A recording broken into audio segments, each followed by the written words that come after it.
My clock shows it's noon. So, welcome everyone, and welcome back to the fourth, the fifth session of the 2018 Small Farms Winter Webinar Series, hosted by the University of Illinois Extension's Local Food Systems and Small Farms team. My name is Doug Gooker. I'll be your friendly weekly moderator and coordinator for the series today. I'm a local food systems and small farms educator uh, here in Unit 17, which is the counties of DeWitt, Macon, and Piatt. We appreciate you joining us once again for these webinars, and we'll do our best to begin and end within the space of 1 hour. This is a tight delivery period for educators to deliver their programs, so please understand why we're limiting questions to the text box at the left during the presentation. I'll do my best to make sure our presenters answer them as time allows and provide you with links if necessary. I have posted all call-in information in the chat box if you continue to have audio or video issues. Additionally, you should have received a slide set of today's webinar in an email last night. The presentation is being recorded, and an email link to the archive presentation will be sent as soon as possible after the webinar. There will also be a link for a very short online evaluation also included with that email. We very much appreciate your feedback. So today, this week's presenter is Dr. Laurie George. She's one of our fellow local food system small farms educators. She's housed in Bond, Clinton, Jefferson, Marion, and Washington counties. Laurie has her master's and PhD degrees from Southern Illinois University in Ag Sciences. She has been with the University of Illinois Extension since 2011, and Laurie has responsibilities for the development and delivery of programs concentrating on food safety, sustainable food production, marketing, and integrated pest management with special emphasis on environmental stewardship and sustainability. Without further ado, here's Laurie George sharing with us today, Creating Community Food Production Systems. Take it away, Laurie. Thank you, Doug. I appreciate that introduction. So as Doug said, I am a small farms local foods educator. I am located down in the Mount Vernon area, which is south central Illinois. And so I do reach about 5 counties and a little bit further out, depending on the needs of the communities themselves. So today I figured I would start talking about community food production systems because there's a lot of interest out there to be able to bring in or have local foods, whether it is at your home table, whether it is growing it for a food bank or soup kitchen in your area, or of less needy individuals or communities or families within your town or village. So this process of trying to create a food production system can be very daunting. A lot of people are not sure where to get started. There's a lot of things to think about. Issues and connections that you need to make within the community itself, maybe with the elected officials of your village or town. So the talk today is going to be more of a generalized talk to give you ideas on different projects that are out there that you can start working on. I'm going to give suggestions on funding and sustainability, and I'm also going to talk a little bit about how to get started. So I think the first thing we need to do is to differentiate and state exactly what is a community food production system. So the definition, as defined by the University of California Sustainable Agricultural Research and Education Program, it's a collaborative network that integrates sustainable food production, processing, distribution, consumption, and waste management in order to enhance the environmental, the economic, and the social health of a particular place. The food system includes all processes involved. Everything that we need in order to keep us fed, such as growing and harvesting, processing the food, packaging, transportation, marketing, consuming and disposing of the food and food packages themselves. So in all, it's a wide combination of all of these. So this system is going to be influenced by social, political, economic, and natural environments. And all of it is going to be dependent on the human resources such as labor, research, and education. So why are these systems important? Well, I think the biggest one is that it helps to reduce energy-intensive transportations. The local marketing and processing practices can create a more direct link between the farmers and the consumers or the end consumers. These products may be coming anywhere from 1 to maybe 20 or 30 miles from the farm instead of 200 or more. So it helps to reduce that carbon footprint when you're trying to get local produce into your community. It generates practices to create a closer relationship between the farmer and the community itself. It brings together a base of local farmers or family farms that generally use a sustainable production practice or systems and emphasizes a lot of the local inputs rather than trying to buy from somewhere else. It supports local farms, generates jobs, recirculates financial capital within the community, and that's a big one. If you are looking to develop a community food production system and you're trying to bring in your county officials or your town officials, it does recirculate that capital. And it helps to support neighbors and friends. So you may know the local farmer. You may know that farm, or you've dealt with them for a long period of time. It would be nice to be able to reconnect your family and your community to these local growers. And it gives us better access to healthy food options. We all know that there are several smaller towns and communities that don't have access to fresh fruits and vegetables. So this is one of the reasons why trying to start a community production food system is going to be beneficial. So there are two other main reasons why community food production systems are important. And the first one is food insecurity. So the definition of food insecurity from feedingamerica.org is the household's inability to provide enough food for every person in the household to have an active, healthy life. Food insecurity is one way that we can measure the risk of hunger. Insecurity can arise because families need to make choices between buying food or paying the electric bill, buying medicine for their family, going for house payments, maybe gas for the car to go to work, things like that. So currently in the United States and in Illinois, 1 in 8 people struggle with hunger, and 1 in 6 struggle with hunger for kids in Illinois. So there is a food insecurity that needs to be brought out into the open as well. The second reason why food production systems are important is because of food deserts. The USDA economic research states that the indicators of food access can be defined as areas of the country lacking fresh fruit and vegetables or any other type of healthful whole foods, usually found in impoverished areas. That doesn't necessarily mean it's going to be the urban areas. It can be rural areas as well.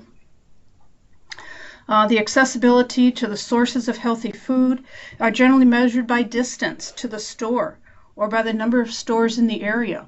And I've seen anywhere in the research papers from 1/2 mile to 10 miles where these people do not have access to fresh fruits and vegetables. Individual level resources may affect accessibility, such as the family income or vehicle availability. They may not have transportation or public transportation in the villages or towns in order to get them to the store where they need to be. Neighborhood level indicators of resources, such as the average income of the neighborhood and the availability of public transportation, as I mentioned.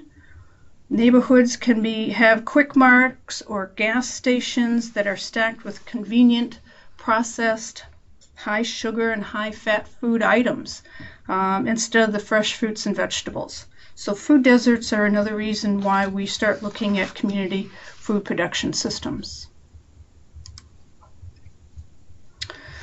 So this table here gives you the direct farm sales of food by type of buyer.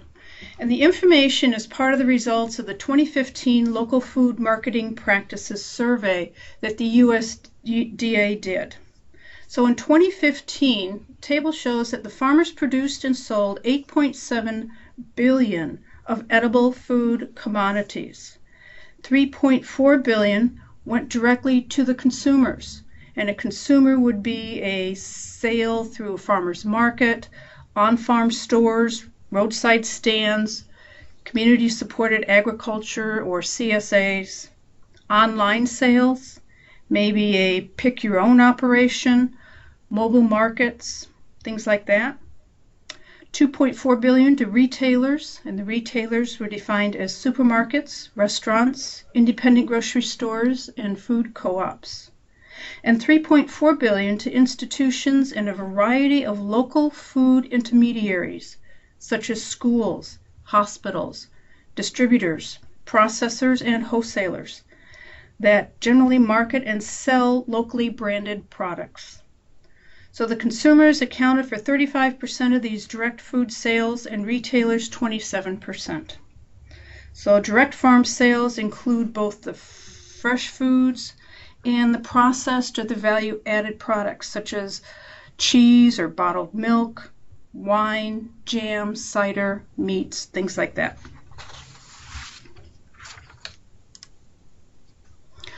So today I'm going to talk a little bit about the different types of community food production systems that we see mostly in a lot of towns and communities. These are going to be the farmers markets, community gardens, school gardens, food banks, mobile markets, and aggregation centers. So let's start a little bit about farmers markets. So according to the USDA, a farmers market is where two or more farmer producers that sell their own agricultural products directly to the general public at a fixed location. And the sales can include fruits, vegetables, meat, fish, poultry, dairy, grains, anything else like that. But really, when you stop and think about it, it's more than that. It's a place where the community can meet once or twice a week or on a monthly basis to connect with friends and neighbors. Local fruit and vegetable growers are able to connect with the community itself. Individuals can talk with the grower and get a sense of how the produce was grown, talk about food safety issues, obtain products that are not generally found in retail food stores, such as heirloom tomatoes or flat peaches. Farmers markets cater to families where the parents can find fresh fruits and vegetables, and the kids can connect with where their food comes from. It's a social event for the community where friends and neighbors can reconnect. It's also a place where community organizations can become involved with families and individuals, such as doctors' offices and hospitals, by offering programs to their patients to help them increase access to local foods.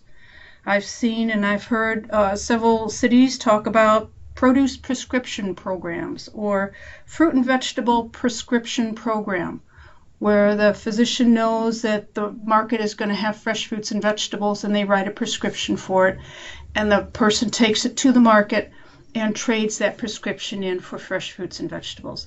So there's a lot of things that can be done through a farmer's market. Community gardens is a tract or a private or public land which is generally gardened by friends, neighbors, or groups of people, utilizing either individual or shared plots. Community gardens can be located in neighborhoods, schools, and in public housing. It can be incorporated with hospitals, nursing home, churches, senior centers, low-income housing, things like that. There are several types of community gardens that can be incorporated, either through organizational and or citywide efforts. Community gift gardens, GIFT, gift gardens, are created by community members who develop and share in the work and harvest. Food harvested is for all members in the community garden and or can be donated to local food pantries. Community organizations can also create horticultural therapy gardens that are aimed at nursing homes, hospitals or senior citizens, prisons, things like that. These gardens can help to improve memory, socialization, and have been used by horticultural therapists for rehabilitation and healthcare issues. There's also food pantry gardens where the food is grown and donated to local food banks. So incorporating a community garden in with pantry gardens or grow a row for the pantry within a community garden. So there's a lot of options open as well. School gardens are a big one. Youth and school gardens incorporate generally hands-on gardening with classroom instructions. They can be formal or informal. These efforts engage youth by showing them where their food comes from, and it can be incorporated into school lesson plans by teaching basic business principles, job and life skills, as well as environmental stewardship and sustainability. The school gardens that we have in my area, we have several of our high schools that have joined into a hydroponic system program. We've started this about 3 years ago. We bring the materials into the school. The school decides what type of hydroponic system they want. The kids are involved in the construction of it, the maintenance, and the continuation of growing the plants. The food that is harvested out of the hydroponic gardens are given to the kitchen so it can be used in school lunches. We've had some schools that also grow some of the herbs and sell them locally to some of the restaurants as well. So there's a lot of participation in high schools and wanting to become involved in the local food product systems. The other ones are after-school programs, such as the one down in the Simple Room. This is a community up in Bond County. They have a small bit of land where they decided they wanted to have after-school projects. So the development of a community garden was essential in order for us to develop the kids' interest in being able to want to garden and to start some after-school community education programs. Food banks. The food bank is usually a nonprofit charitable organization that distributes food to those who have difficulty purchasing enough food. Donations to the local food banks generally help your friends and neighbors, people that are struggling with hunger and food insecurity. Donations come from local farmers, businesses, community members, farmers markets, and community food drives. Food is then repackaged and distributed to businesses throughout a local or regional area, as well as directly to the consumers in need. Volunteers in the communities assist in inspecting the food. They help sort, label, and distribute to community members. The picture on there on the upper right-hand corner is from the urban market at the square. This market has been going for quite a while in Illinois. The market manager has set up where the food pantry trucks will come in at the end of the day. They have a list of all the farmers that want to donate their excess produce to that. They go from vendor to vendor to pick it up. They put it in the truck and then they deliver it to their local food banks. And so there's a lot of interest and a lot of good that come from being able to develop a food bank in your community. Mobile markets are another one. So sometimes the best way to bring in fresh fruits and vegetables is to develop a collaboration with the local or regional food bank to bring in the products. So it's not necessarily grown locally, but the community is able to help reduce food deserts within their communities. A mobile market is a fairly new operational model. However, back in 2003, the People's Grocery started this in California. But it's where perishable food items are delivered and immediately distributed. Usually there is no charge to the community, no income verification, and generally no one is refused, depending on the organization and the location where the mobile market is at. The food is generally distributed on a first-come, first-served basis until gone. Research from the American Nutrition Association shows that 270,000 Illinoisans live in food deserts, generally 10 miles from a grocery store in rural areas and 1 mile in urban areas, where residents have limited or no access to affordable healthy food options, especially the fruits and vegetables, within a convenient traveling distance. For a mobile market, you can pull out renovated trucks, buses, or trailers bringing food into urban areas. Distribution can be once or twice a week or several times a month, and it's generally on a set schedule. Some mobile markets accept SNAP benefits, and those SNAP benefits are the Supplemental Nutrition Assistance Program, or they have subsidies that make food affordable to low-income families within a community. And the other two I'm going to talk about, this is something that's not generally developed on an easy development within a community. These are going to be the aggregation and distribution centers.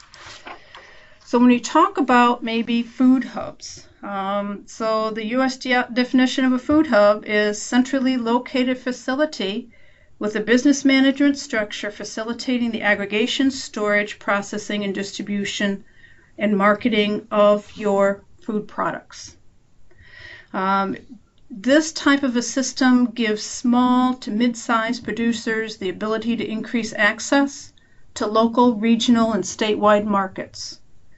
The community members can gain access to healthy food, including low-income or underserved areas, such as the food deserts, and it helps to keep dollars within the communities. Food hubs generally have an explicit mission, such as assisting growers in making sure their products gain access to the marketplace.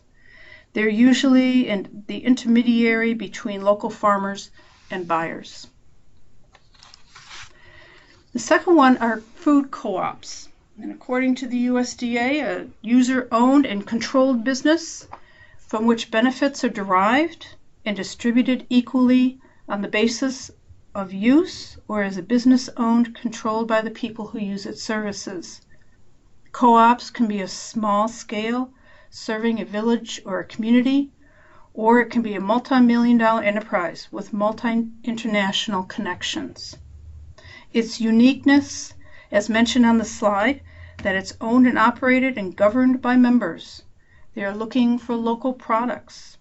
They are generally people who use the products and services or are employed by the business. Membership is generally obtained through the purchase of a member's share in the business venture and entitles them to voting rights of the business. Co-ops are generally open to the public as well. So the co-ops that you see here is the one in Carbondale. If you've never been to a co-op, it's really nice. You go in, the products that are on the shelves, they'll say locals, especially the produce themselves. They will define what their local is, how many miles from the business it is. It should also present the cards of where those farms are at. So if you see tomatoes being offered at the co-op, there should be something or a card up there saying this is from ABC Farm and this is their address. And it can give them information whether it is organically grown or sustainably grown as well. So this offers a lot of benefits to these small scale farmers. So we know what type of community food production systems are out there, but there are also challenges associated with each type of system that we talked about. So let's talk a little bit about the farmers first. In a 2016 report by the Local Food Marketing Practices Survey, they did data collection related to the marketing of food for farm producers to consumers or retailers, and then they sell directly to the consumers. So some of the challenges that they found that in urban areas, 53% of farms marketing food directly were located in metropolitan counties, and 67% of food sales were from farms located in metropolitan counties. So there is some urban farming going on and selling directly to locals. It doesn't just have to be rural. More than 80% of the farms selling food directly sold all of their food within a 100-mile radius of the farm. Urban areas often restrict land use for food production or sale. Rules and regulations can vary from one community to the next. So the biggest thing that you're going to have is zoning regulations, and that's not just in the urban areas, that's also going to be in the rural areas. Lack of support for establishment of hoop houses and other season extension facilities can also be a challenge to some of the farmers. Not being able to put up their hoop houses or their greenhouses in order to have season extension associated with it. Zoning regulations that do not permit small-scale agricultural activities in residential areas or permit medium and large-scale ag practices where appropriate. The ability for the farmers to grow, process, and sell in a metropolitan area is really critical in order to enable the new generation farmers to market their produce. So a lot in the urban areas, the farmland availability is sometimes it's just not there with communities growing, new construction going on. The biggest one I have with the farmers in my area is the zoning laws, especially in the rural towns where they do not allow placards as far as signs on the street showing that there's a farmer's market there, the construction of tents at the market itself, no water or electricity infrastructure in order to support a market. So there's a lot of things that are on the farmers that need to think about. When we're talking about community gardens and mobile markets, city zoning regulations, the establishment of community gardens, farmers markets, and mobile markets, and the sale of produce within the city limits. So again, you're still going to have land use and zoning regulations in both those areas that's going to be necessary to take a look at before you start anything. Community gardens are generally located on borrowed land. This can limit the amount of infrastructure such as community beds, fencing, lighting, or water that can be added to the site itself. Knowing that this may be a temporary placement of the community garden can generate a feeling of instability between the garden members, knowing that the garden may be lost after the next season if something comes up or if there are concerns. Mobile markets and farmers markets, again, zoning issues for parking, vendor booths, food trucks, public parking, signs, banners, tents, all these need to be researched with the city or the town itself or zoning regulations before construction of these type of community food production systems. The other thing we have in our area are Amish buggies and horses within city limits. So I know when I was trying to start my farmers market in one of my towns, there was an ordinance where they would not allow the horses into the city. So that needed to be changed before we could get that farmers market up and going. The other thing with community gardens and mobile markets are donations for sustainability. So you probably would want to have some sort of not-for-profit status, maybe a 501c3 status for your community gardens and farmers markets, so that any donations, especially if it's going to be coming from larger businesses or organizations, will be able to use it as a write-off. But you would still be able to gain that interest from those community members. So start thinking about maybe a not-for-profit status, depending on what system you're trying to grow. Food system infrastructure, these are going to be things for the aggregation centers. You're going to start looking at developing or revamping local codes to allow support facilities for local food production as community kitchens, maybe some kitchen incubators and food processing facilities. These infrastructure additions will increase the market reach for the farmers through value-added food products and can allow the seconds or imperfect produce to be used rather than being thrown away. So let's talk a little bit about sustainability. So the first question you need to ask yourself is, how will you sustain your community food project over time? And the big thing that you really need to start thinking about is creating a budget. And we'll talk about that in a little bit. But the first one is the initial startup and annual maintenance. How is this all going to work? So a big one, again, is also volunteers. Your volunteers are the most crucial element in sustaining a community food project. Make sure you treat them like the assets that they are. The other types of volunteers that you're going to have are your 3 to 5 individuals or champions that are dedicated to the project and they're in it for the long haul.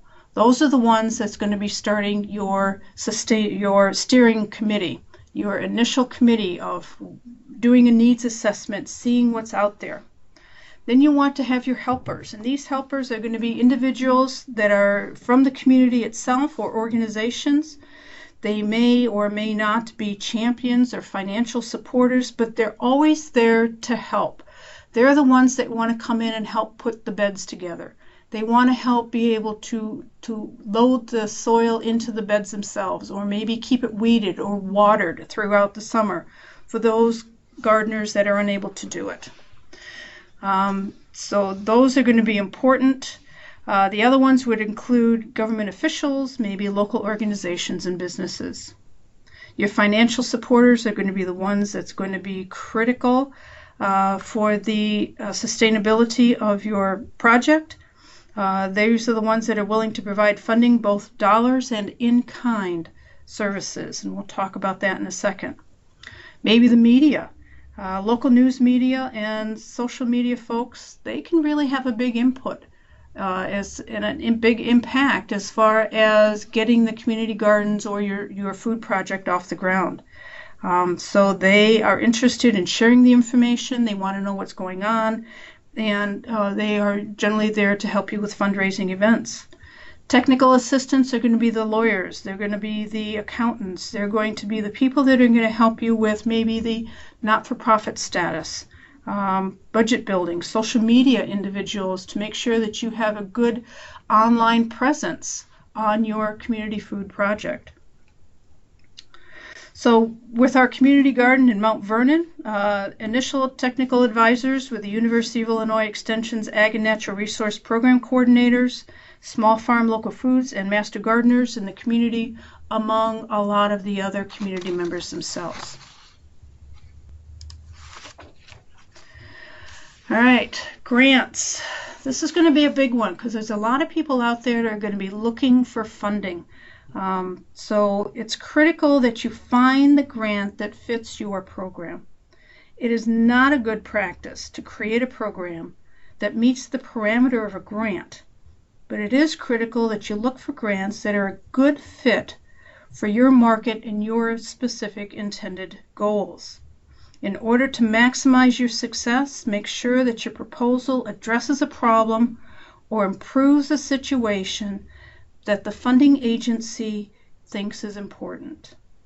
Review the call for proposals to see if the objectives of the grant meet your objectives.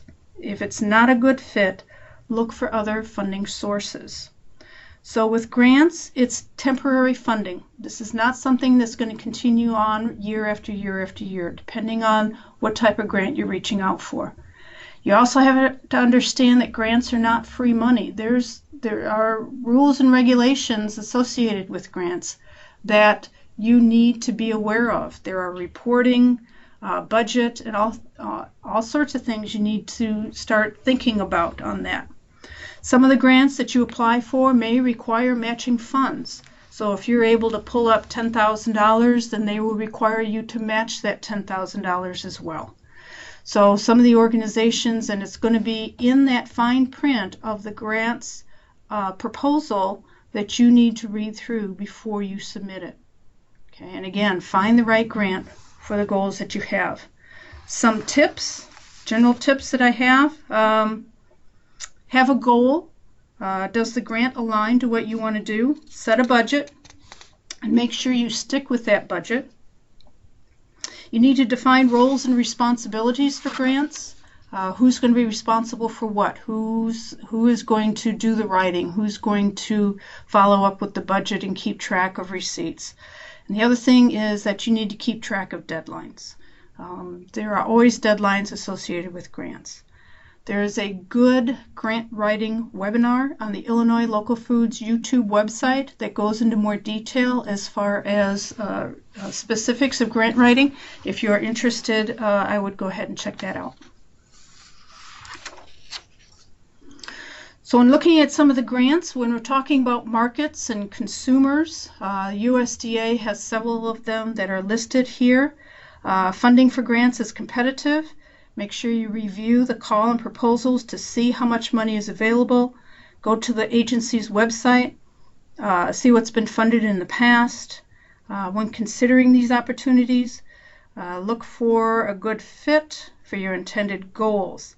In order to maximize your success, make sure that your proposal addresses a problem or improves a situation the agency funding the grant thinks is important. Okay, so with USDA, there are, for the markets, farmers markets and consumers, direct consumers, there's community food project grants, the farmers market promotion program, that is out there. That is a good grant if you're looking to develop any type of a food production system. The farm to school grant program, the senior farmers market nutrition program, and the WIC farmers market nutrition program are both programs that can be offered. The farmer will need to sign up. The market can go ahead and accept. And specialty crop block grants are also there. If you're looking at aggregation or distribution systems, you're going to see these loans are grants and loans that are out there as well. In 2016, the Rural Business Cooperative Services from USDA released a report titled Running a Food Hub, Accessing Financial Viability. If you haven't seen that or looked through that, it would be good. It provides educational modules and best practices for food hubs to maximize profits and control costs. So that may be a good place to start if you're interested in doing something like that. USDA has a publication called Know Your Farmer, Know Your Food, which also discusses what and why of the local and regional foods themselves.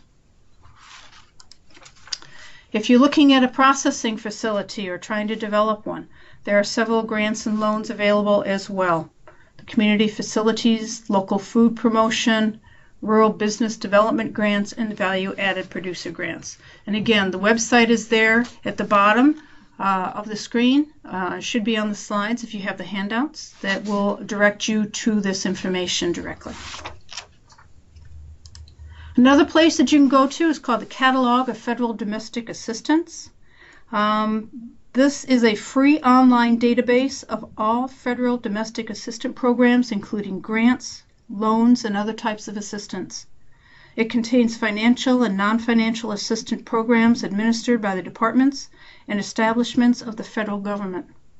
The primary purpose of this catalog, according to the EPA grants webpage, is to assist the applicants in identifying these programs which meet their specific objectives and to provide general information on these federal assistance programs that's offered to them. This is a very easy to search for. It's searchable by keyword, the type of assistance that you're looking for, maybe a target population, as well as other fields. So that's a good resource to go to. The other one is the grants.gov website. So if your organization plans to apply for federal funding, it should register with the grants.gov. You can use this resource to search for grant programs, and it also is a portal through which many of your grant applications must be submitted. To register with grants.gov, you'll also have to register with the Central Contractor Registry, or CCR. Instructions on registering with CCR can be found on this webpage, grants.gov. And in order for you to get federal funding, your organization will also need to register with a Dun and Bradstreet number, known as a DUNS number. And that email website is up on the slide as well. So it's going to be required that you have both these numbers in order to get federal assistance. You can get one easily at federalgov.dnb.com/webform. Registration is free, does not commit your organization to making a specific application of funds. So the registration for grants.gov may take 1 day to 2 weeks, depending on the application process, before it's being approved. So don't wait until the last minute to register your organization. Once a decision has been made to obtain federal funding, apply for the CCR and DUNS number right away. Another good place is the Healthy Food Access Portal. City, county, and state foundations and departments of public health or agriculture are well equipped to fund, market, and SNAP operations. This Healthy Food Access Portal maintains a comprehensive list of current funding opportunities. Make sure you look to local as well as national and regional foundations to be sure that you're getting a broad base of grant support if possible. All right. So other ways that you can start raising money for your food project. The biggest one that we had for our community garden was a fundraising event. So it encourages engagement while still keeping it fun. These type of events will bring in ongoing financial support for your project.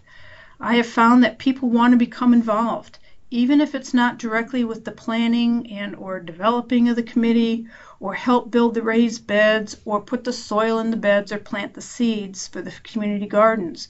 There are individuals out there that want to have the monetary and enjoy themselves in doing this. So some of the fundraising ideas that are out there is, number one, would be a local restaurant dinner like we had here in Mount Vernon. People were able to purchase the tickets, and then they would go and enjoy themselves at a local restaurant that produced local food in order to have the dinner itself. Other ideas are maybe 50-50 raffles. Make sure that if you're going to have a 50-50 raffle that you check with local and state laws before you start anything like that. Maybe some sort of bake sales that you're going to have, or t-shirts, or unique t-shirts, or farmers market produce bag sales, something that's going to be unique, that's specific for your food project. In-kind donations is another way of documenting. It's a charitable giving in which, instead of giving money to buy the goods and services, they are themselves, those services and goods are given out themselves. Some of the in-kind gifts can include, such as you see here in the right-hand corner, is the water. Our community garden needed water, so we went out and we looked at avenues and what was going to be available for us. We found a company, and he decided he was going to assist us by donating the materials and labor to set up the water system for our garden. Other things that we've had are donations of seeds and soil, donations of wood and hardware in order to start developing these things. Don't forget that you also have computers and softwares, maybe construction materials, maybe the meeting space at the restaurant, so they don't charge you for using the restaurant for the dinner. Any type of photocopy services, financial support, business advice, tax, marketing, website development. These are all can be considered in-kind donations. The other one are crowdfunding and social media. This is where you're going to start looking at the internet to maybe try and get some involvement with that. It doesn't have to be large. It can be small. There's Kickstarter. There's all sorts of crowdfunding that you've seen out there. Generally, what you're looking at is you want to start maybe small, maybe $2,000 to $3,000, if that, see how it goes. You don't want to extend it out for a long period of time. You want to have it maybe 20 to 40 days in length to try and meet a goal that you're going to set. Find some sort of local matching opportunities. Maybe something that is more than just online. You're going to look for maybe local businesses or community businesses that want to help with this as well. So when you're starting to look at the crowdfunding and social media, you have to ask yourself, why would somebody want to donate this money to your organization or to what you're looking for? So set some goals, set some maybe sponsorship rewards.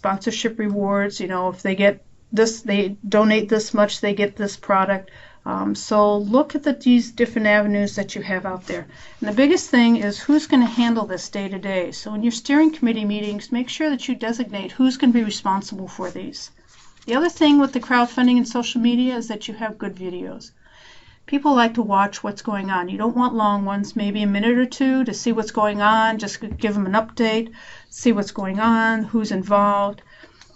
So there's a lot of resources out there as far as crowdfunding. So I'd suggest that you reach out to that as well. So how do you get started? Okay. So did someone else have the idea before you? First thing you need to think about is, has someone already received grant funding for the same idea you have? So do your research. If so, can you tweak the proposal so it covers a different angle of the product? Maybe targeting underserved neighborhoods or families within the community, incorporating a request for food safety requirements and training for the farmers selling at a local farmers market. Something that would set your grant request apart from all others. Is there a need for the community? Needs assessments should be initiated, both for community members and the community businesses themselves. You may have this great idea, but is your community ready for it? Okay.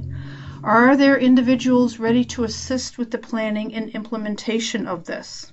Okay. So you need to start thinking who out there is going to be able to work with the planning and the implementation.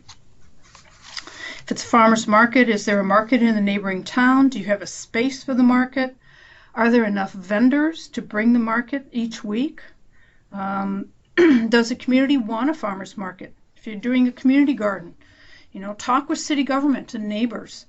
You're going to need the land with sunlight, water, easy accessibility for the community members, such as low-income areas and walking distance. Need for volunteers.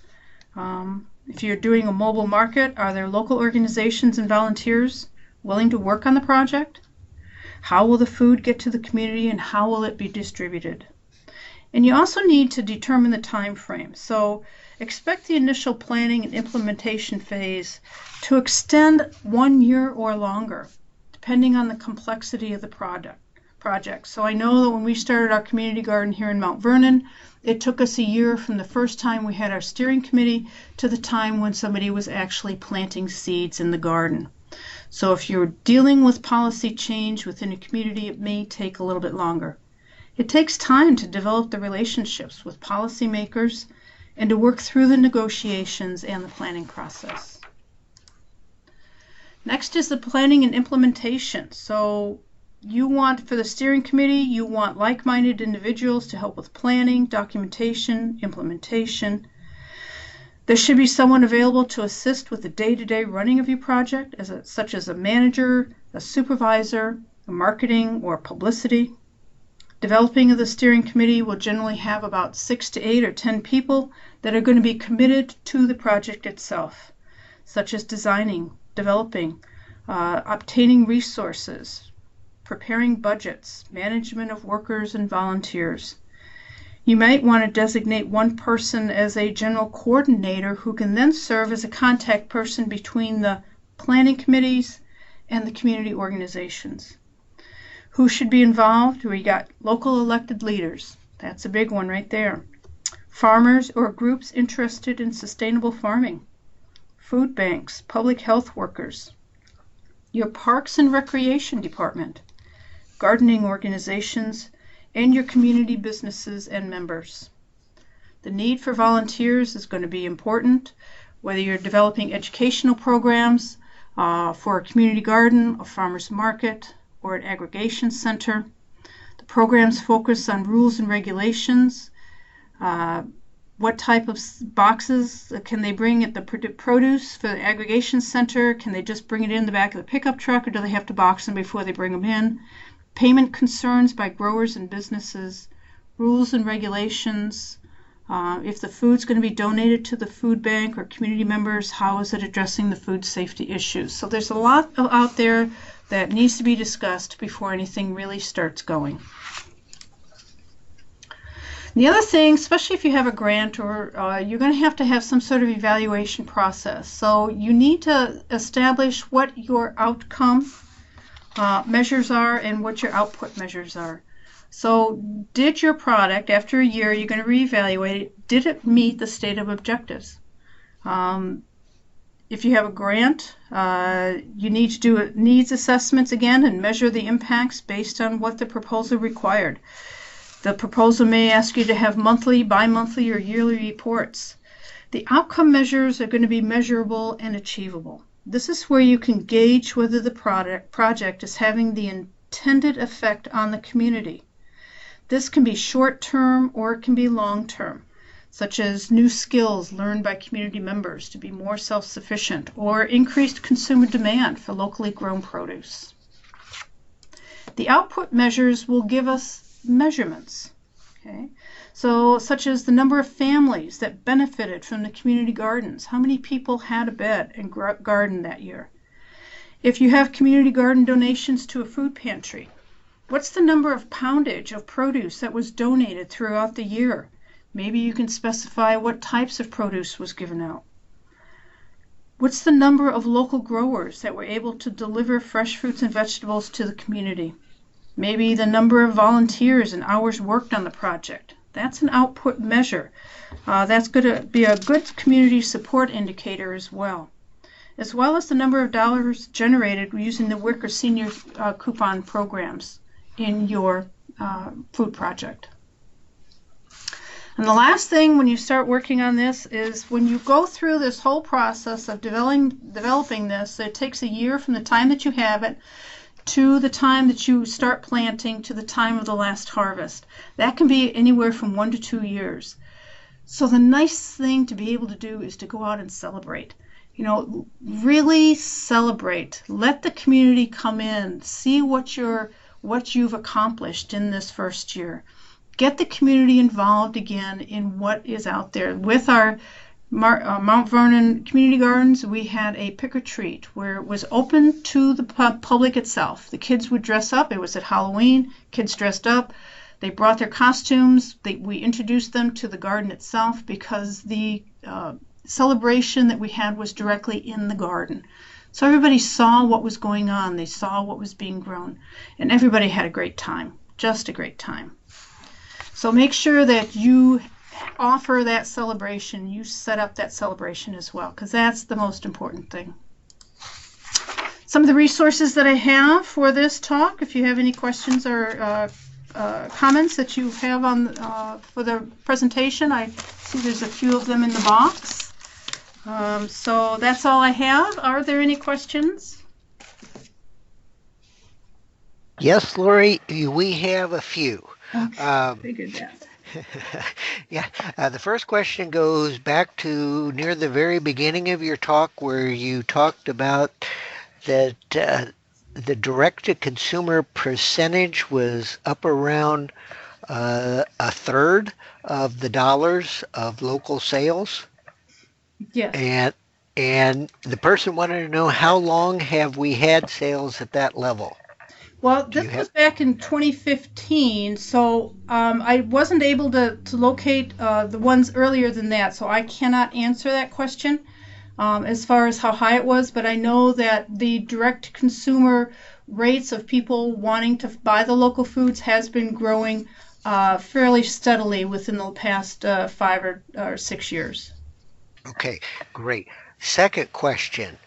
Is there a resource for finding local food co-ops or other outlets for the fresh fruits and vegetables that you're not able to sell? There are several resources out there. Your best bet is to go out to, believe it is Connect Fresh or Illinois Market Maker, where you can go out and you can put in specifically what you're looking for. If you're looking for co-ops or something, there's also websites out there that you can Google for local food hubs or aggregation centers. I don't have the specific address for that. But there are several things out there. There's a, let me see if I have this here. I don't have anything specifically that I can put my hands on at this time as far as it. But I can, if they want to email me, I can forward some things to them. All right. Laurie, I put one down there, a USDA website, way down there. Thank you, James. Right. Another point was that back on slide 20, you had a link, and one of our participants clicked on it, and they said they got a not valid pop up on that. Is that the AMS USDA services, aggregation and distribution? It's back in that area. Okay. And so that might be yesterday. So I don't know. I didn't have time to click on it before the slide moved on. So, but I just pointed that out. So if you could check. I don't know if I could get that. Let's see. Slide 20. That one there. I'm thinking. Next one. That one. Yeah. Okay. What that one right there. Yeah, I'm not able to do it off of the website, but well, another one of our participants said that it worked for her. So apparently this person. So don't worry about it. Again, otherwise I'd go directly to, if you're looking for the USDA grants, I would go ahead and do the ams.usda.gov, and then once you get into the main website for the AMS site, they will have links directing you to grants and funding as well. So this goes directly to the aggregation and distribution, but if you go to the main homepage for ams.usa.gov, it will take you further in. You'll have links directly from that page. Okay, so that's all the, okay, I just got another question. You mentioned the idea, you mentioned about food deserts. For this person, it intrigues them. How would one get more information on this need? And actually, yes, how would you? So the best bet is for you to go in and Google food deserts, maybe in the state that you're in, food deserts, Illinois. The USDA Economic Research Services has data on this information as far as food deserts. So they also have, that would be the best place to go is, I'll put it in the chat box here, but I would go to www.ers.usda.gov, and I would go there. They do have data on products, food access, research, atlases, and documentations as far as that's concerned, as far as food deserts. You'd be surprised at what you would find in your specific county or local areas is whether there's a food desert or not. It's not something that you would normally see. So hopefully that link will help you. Yes, and I have to say I've looked at it in my part of East Central Illinois, and it is quite amazing. The areas and our rural areas, for the most part, show up a lot as not having sufficient grocery stores within a reasonable distance.